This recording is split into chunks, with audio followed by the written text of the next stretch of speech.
It was a day, like every day. I wake up from my bed, then something happened, something weird happened to my right side. The sounds was like, bop, bop, bop. And me, I didn't know no weird feeling like that. When I fell on the ground, I tried to wake up a first time, a second time, a third time. Then none of these work. So for me, I was done.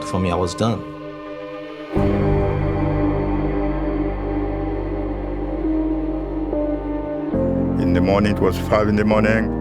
My wife went to his bedroom, found out he was on the floor. He had one leg hanging on the bed. I said, fix your leg.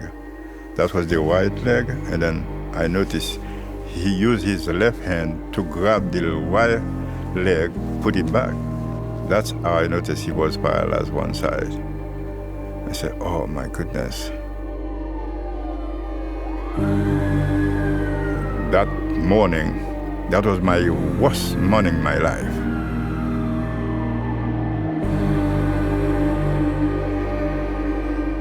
It's quite uncommon to have a stroke in young, healthy, 18 years old.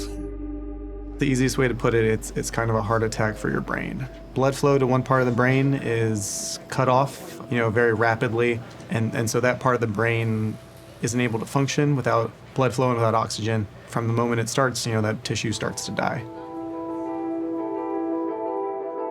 I got to work at 6 o'clock in the morning, just like any other normal day. There was nothing there initially. And then, remember, paramedics brought in a possible seizure, 18-year-old kid. The radiologist at the hospital started taking a look at it. And he kind of flipped through, right side of the brain, everything looked fine. And then I told him, hey, it's the right side that's not working, so because everything's crossed, what does the left side look like? And so I just hear him, scrolling through, looks good, and then just like, oh wow. I was like, what do you mean? What do you mean, wow? What is this? And he's like, no, he has a stroke.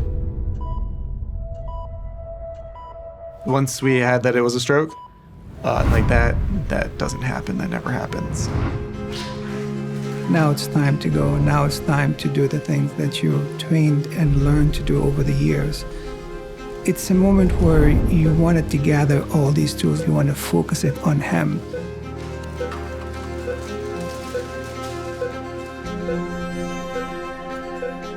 I was asking him, what's going to happen? I cannot tell you.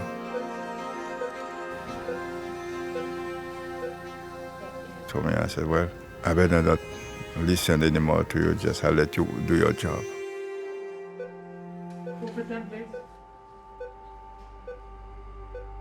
I felt myself so scared because I didn't know who these people were. Like knowing if it was my mom, if it was my sister, my father, my neighbor, my cousin.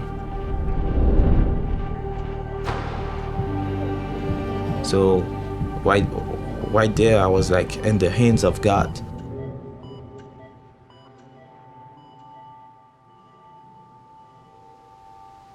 The first responders that came to him were able to identify, unusual as the case is, identify his case as a stroke and communicate that to us.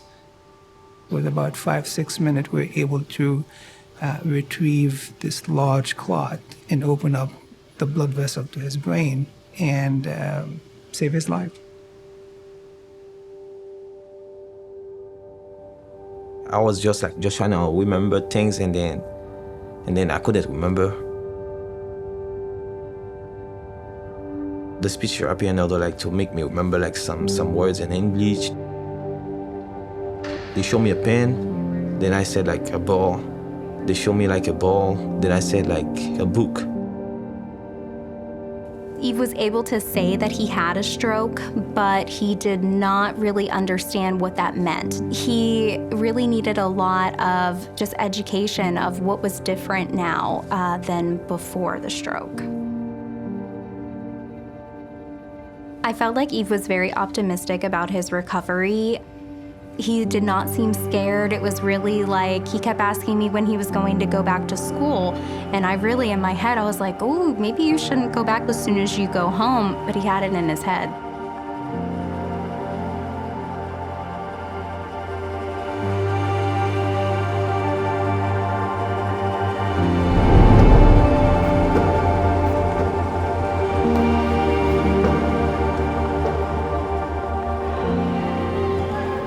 The first time he had his homework, that was math.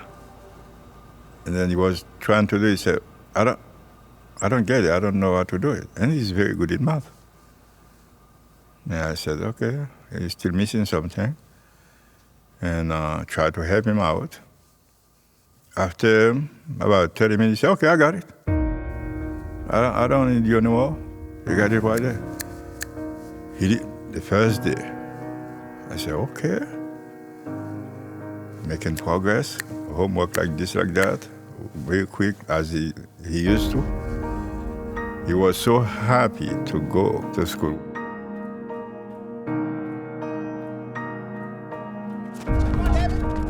I was so happy because I mean, like, some of my friends didn't see me like for a month and for weeks.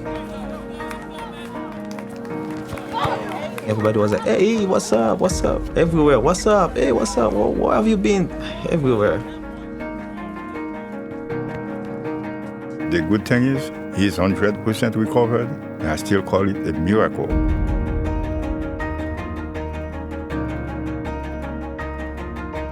I'm so thankful. I mean, first of all, I got to be thankful with God because God helped me a lot.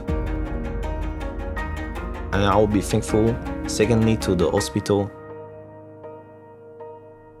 You get a patient with a stroke, a devastating stroke, paralyzing on one side, not able to speak.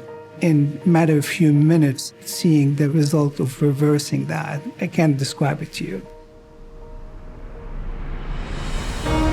You go home every day, you feel great about what you did, you thank God about your health and your family. You look at everybody and you want to tell them you're all lucky. We're all lucky.